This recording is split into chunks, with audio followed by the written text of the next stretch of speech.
What up guys, it's Kaboose from Envy's Valorant team. Today we're going to be doing a little breakdown on the map Haven, more specifically what you should be doing on your offensive side.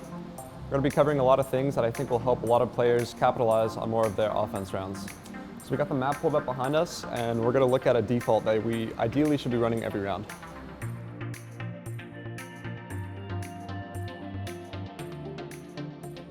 So we're going to start off on our default.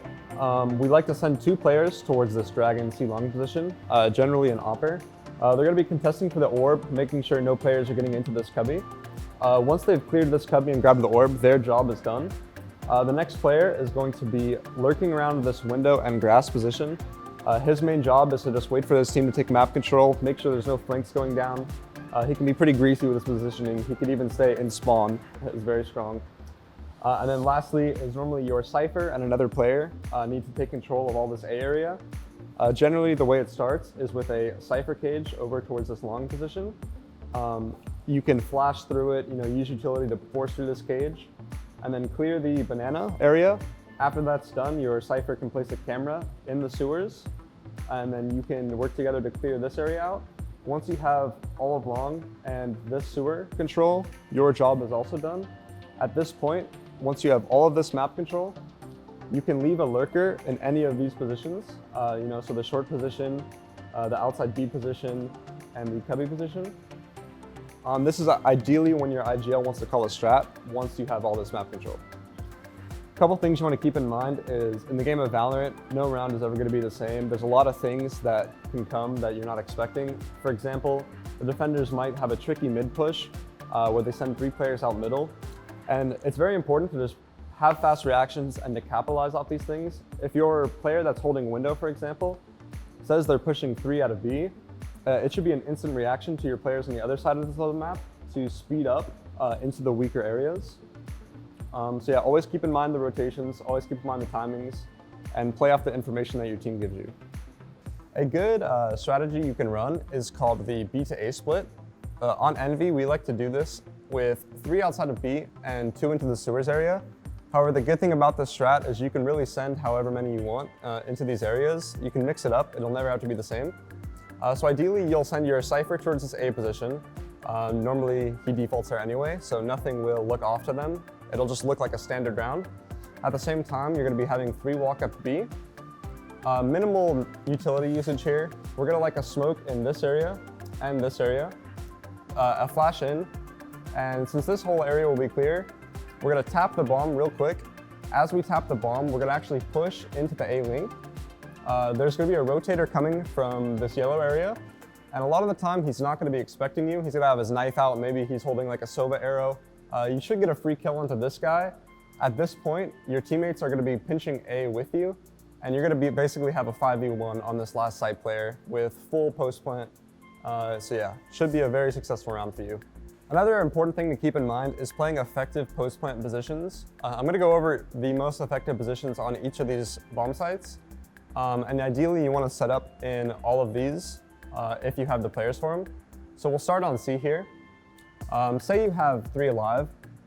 The most effective positions you're going to want to play are right here on this default position.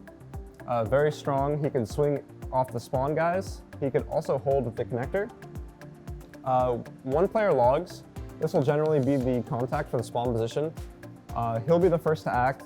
Once he takes contact, this player will swing and they'll get a double peek going. And then the third position is up to you. Depending on your agent, you can play long in this cubby.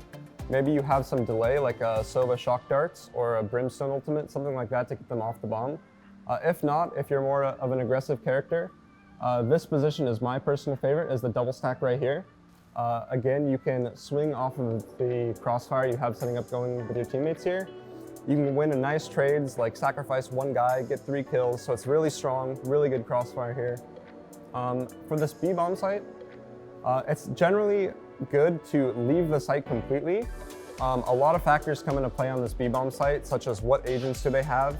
You have to keep in mind if they have smoke characters, they're going to cycle smokes here. If they have a brimstone ultimate, they're probably going to use it on you out here.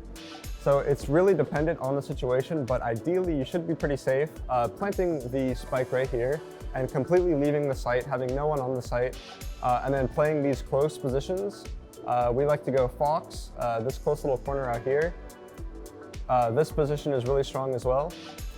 One window, he's gonna wanna hold your garage. And then after that, you should all be able to focus on the bomb. Start spamming the bomb pretty safely when it gets smoked off, while your flanks are being covered by tripwires and the window player. Lastly, A. This is my favorite crossfire. It's really successful. You want to play this position right here on top of these boxes. Nobody ever really checks this angle. It's not the first angle they clear when they come out. So for that reason, this angle is really strong. Next up, you want to play it right here.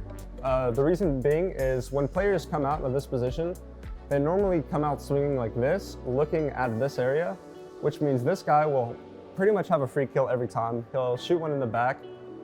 Once he gets this kill, they're all going to be focused on him, and that's when this player can peek out and capitalize and get another big multi-kill.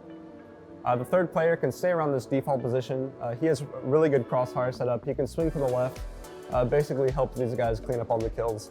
And you could just wipe them just off these positions alone.